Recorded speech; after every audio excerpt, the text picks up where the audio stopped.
સમાચારમાં આગળ વાત કરીએ સુરતની તો નવા વર્ષની શરૂઆત સાથે ગુજરાતની ઔદ્યોગિક રાજધાની સુરતમાં ભક્તિ અને આધ્યાત્મિકતાનો અદ્ભુત સંગમ જોવા મળી રહ્યો છે। સુરતના પલસાણામાં 4 જાન્યુઆરીથી 10 જાન્યુઆરી સુધી ભવ્ય શિવ મહાપુરાણ કથાનું આયોજન કરવામાં આવી રહ્યું છે। ડાયમંડ ઇન્ડસ્ટ્રીયલ પાર્ક 4 ખાતે આયોજિત પ્રખ્યાત કથાકાર પંડિત પ્રદીપ મિશ્રા શિહોરવાલાએ શ્રી શિવ મહાપુરાણ કથાનું સંચાલન કર્યું છે। ભારત અને વિદેશમાંથી લાખો ભક્તો હાજરી આપી રહ્યા છે। પંડિત પ્રદીપ મિશ્રાની કથા ફક્ત ધાર્મિક શ્રદ્ધા સુધી મર્યાદિત નથી, તે જીવનમાં સકારાત્મક અને મૂલ્યોનો સંદેશ પણ આપે છે। તેમની શિવ મહાપુરાણ કથા હંમેશા મોટી સંખ્યામાં ભક્તો હાજરી આપે છે, જે ભક્તિમાં ડૂબેલા હોય છે।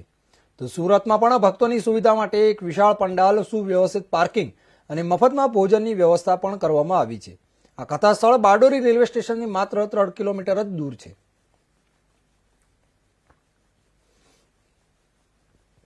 हाँ, मेरा नाम सावड़ी है। मेराली कौन? हाँ, जापान से आई।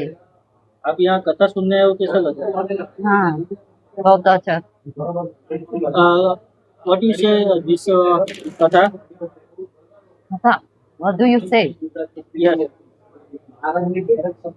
क्या कहोगे कथा के बारे में?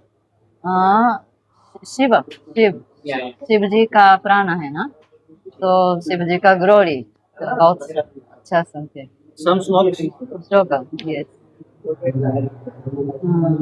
ओम नमस्ते अस्तु भगवान विश्वेश्वराय महादेवाय त्र्यंबकाय त्रिपुरांतकाय त्रिकाराग्निकाराय काराग्निरुद्राय नीलकंठाय मृत्युंजयाय सर्वेश्वराय सदाशिवाय श्रीमन्महादेवाय नमः।